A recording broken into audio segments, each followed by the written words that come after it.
ఆధారాలతో సహా మేము చెప్తాం. శాతనైతే నీ అయ్యను అసెంబ్లీకి దోలు. అసెంబ్లీలో మొత్తం 43% ఆడబిడ్డలకు ఇచ్చిన ఉద్యోగాలు ప్రతి ఆడబిడ్డ పేరు చెప్పే బాధ్యత నాది.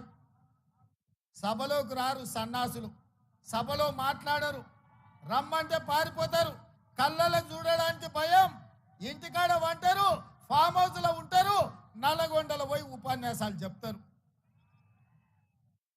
మళ్ళీ వస్తాయి కదా అసెంబ్లీ ఎన్నికలు, లేకపోతే రేపు జరగబోయే పార్లమెంట్ ఎన్నికలు, మీకు డిపాజిట్లు వస్తావేమో చూసుకోండి. ఈ శాసనసభ సమావేశాలలో మీ అయ్యని రమ్మను, మేము ఏం చేసినామో లెక్కలు చెప్తాం. ఇవాళ ఇన్ని రోజులు ధర్నా చౌకే వద్దు, ధర్నా చౌక్ ఎందుకు అన్నారు. మరి ఇవాళ సిగ్గు లేకుండా పోయి ధర్నా చౌక్లో ధర్నాలు చేస్తున్నారు. మా ప్రభుత్వము ప్రజాస్వామిక ప్రభుత్వం. ప్రజాస్వామ్యంలో ప్రతిపక్షాలకు స్వేచ్ఛనివ్వాలి అని మా ప్రభుత్వం అనుమతిస్తేనే ఇందిరా పార్కు ధర్నా చౌకులో ఆమె కవితమ్మ ధర్నా చేసింది. మీ అయ్యి ఉన్నప్పుడు ఎప్పుడైనా ఎవరికైనా అవకాశం ఇచ్చిండ్రా అమ్మ? ఎవరితోనైనా మాట్లాడిర్రా? ఎవరికైనా కనిపించినా మీ అయ్యా? ఇవాళ ఆడబిడ్డలకు అవకాశం లేదంటవా? 2014 నుంచి 2019 వరకు మంత్రివర్గంలో ఒక మహిళ కూడా లేదు. ఆయల్లో ఏడిపోయిందమ్మా నీ తెలివితేటలన్నీ?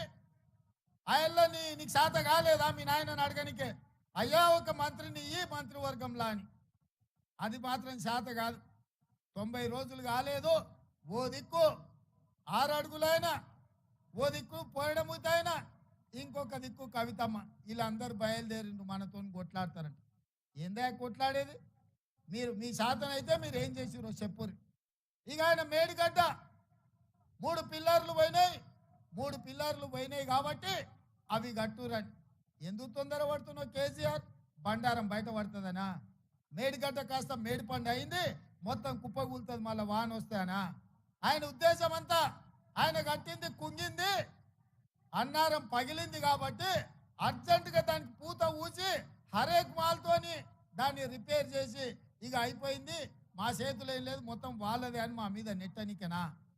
అందరం కలిసి పోయినాం కదా, శాతనైతే అల్లు చేదు ఉండే. ఏమైందో మేడిగడ్డలా చూపించటోళ్ళం. ఇవాళ రిపేర్ చేయి అంటుడు. రిపేర్ చేయడానికి అది వనికి రావాలి కదా. అదేమన్నా అక్కరకు వస్తుందో అక్కర రాదో ఇవాళ అధికారులు చెప్పాలి కదా. ఢిల్లీ నుంచి నిపుణులు వచ్చారు, వాళ్ళు వాటిని పరిశీలిస్తారు. ఉన్నది రిపేర్ చేస్తే నడుస్తుందా, మిగతాది కూడా కుంగిపోతుందా, మొత్తం గులగొట్టి కట్టాలనా లేకపోతే దాన్ని రిపేర్ చేయాలనా అని ఇవాళ అడగాలనా లేదా? ఇవాళ మనం ఇల్లు కడితే 8 పిల్లర్లు పెట్టి కడితే ఓ దిక్కు 2 పిల్లర్లు భూమిలో గుంగిపోతే మిగతాది చక్కగా ఉంటుందా? మిత్రులారా, మనం కూడా ఇల్లు కట్టిన వాళ్ళమే, సంసారం చేసిన వాళ్ళమే కదా. సాధ్యమా?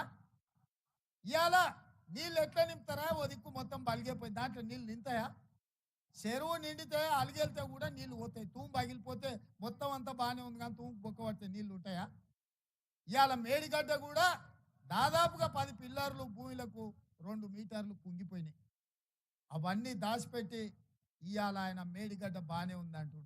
ఆయన మాటలు చూస్తుంటే పనిమంతుడు పందిరేస్తానంట, కుక్కతోక తలిగి కూలిపోయిందంట.